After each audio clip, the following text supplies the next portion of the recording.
सोचना ज़रूरी है। सोचना बहुत ज़रूरी है। विपक्ष को अब सोचना ज़रूरी है। कारण क्या है कि विपक्ष आज के टाइम पर मुद्दों पर राजनीति न करके विपक्ष आज के टाइम पर सरकार के द्वारा और बीजेपी के द्वारा, एनडीए के द्वारा तैयार हुए एजेंडा के ऊपर में राजनीति कर रही है। अगर मैं आपको सही शब्दों में कहूँ, विपक्ष का रोल जाति, धर्म या एजेंडा पे काम नहीं करना होना चाहिए। विपक्ष का रोल एक ही है, वो है जनता के मुद्दे, देश की तरक्की, देश की परेशानी। आज विपक्ष को सबसे ज़्यादा अगर काम करना चाहिए तो बीजेपी के द्वारा तैयार हुए एजेंडे की गाड़ी से उतरकर उसे बीजेपी के द्वारा यानी सरकार के द्वारा किए गए वादों का हिसाब और किताब लेने के लिए बैठकर काम करना चाहिए। क्योंकि सोचना तो बहुत ज़रूरी है। अगर आप जाति में फंसेंगे, अगर आप धर्म में फंसेंगे, जो कि बीजेपी और एनडीए की सरकार का एक सबसे सफल अगर एक फार्मूला देखा जाए तो यही है। अगर इससे बचना है तो आपको एक कहानी याद तो रखना पड़ेगा कि मायावती जी एक समय में सबसे ज़्यादा और सबसे बड़ी दलितों की नेता हुआ करती थी, और आज उनका पतन आपको समझा सकता है, बता सकता है कि आज उनकी क्या स्थिति है।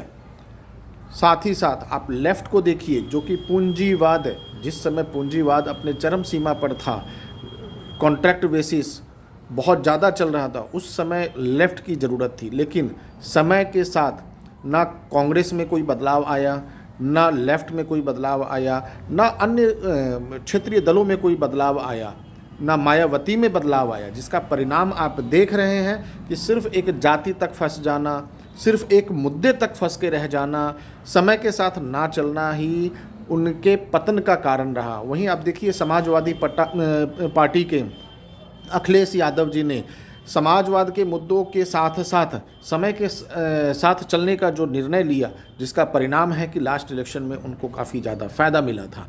अब अगर मैं आपको बात बताऊं कि विपक्ष को इन सब मुद्दों पर ध्यान जरूर देना चाहिए, कारण सोचना तो ज़रूरी है। अब आप एक बात बताएं, जिस प्रकार से बीजेपी और एनडीए के वे तैयार किए हुए एजेंडे में विपक्ष फंस के जो मीडिया में जिस प्रकार से गाली गलौज अपनी बातों में जो उत्तेजना ला रहे हैं, विपक्ष के जो एंकर्स हैं, विपक्ष के जो क्या उसको बोलते हैं स्पोक्स पर्सन, जिस प्रकार से अपनी बातों को रख रहे हैं, वो लोगों के दिलों में कोई इमोशंस नहीं बल्कि उनके प्रति छवि खराब हो रही है। तो इस छवि को सुधारने के लिए तथ्यात्मक एजेंडा के साथ काम करें कि आपको सरकार की कमियों पर बात करना है, ना कि आपको सरकार के द्वारा तैयार किए हुए एजेंडा पर बहस करना है। आपको धर्म की तरफ नहीं भागना है, आपको जाति की तरफ नहीं भागना है, आपको सरकार के किए वादों की तरफ वापस लेकर आना है। आज के टाइम में विपक्ष के जितने भी कार्यकर्ता हैं वो संगठित महसूस नहीं कर रहे हैं। आज के टाइम में जो कार्यकर्ता हैं विपक्षी, उनको बहुत ही ज़्यादा असहज महसूस हो रहा है। वो खालीपन है, उनके पास ना किसी प्रकार का एजेंडा है, ना टॉपिक है, ना वो नेतृत्व दिख रहा है जो उनको एक हौसला दे।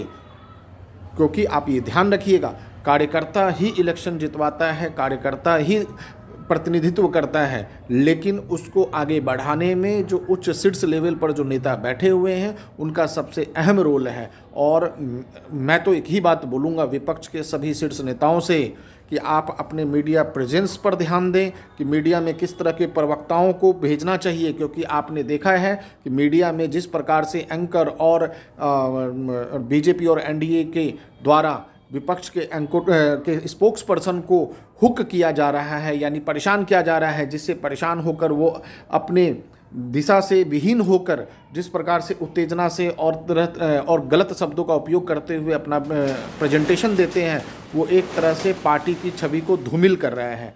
साथ ही साथ कार्यकर्ता के मन में भी उस तरह के वचन, उस तरह के डायलॉग जो एक कमज़ोर करता है कार्यकर्ता को भी पब्लिक के बीच में जाने से। तो मैं उम्मीद करता हूँ कि सभी पार्टियाँ इस पर सोचें, स्पेशली विपक्ष इस पर सोचें और आगे बढ़ें। नमस्कार दोस्तों।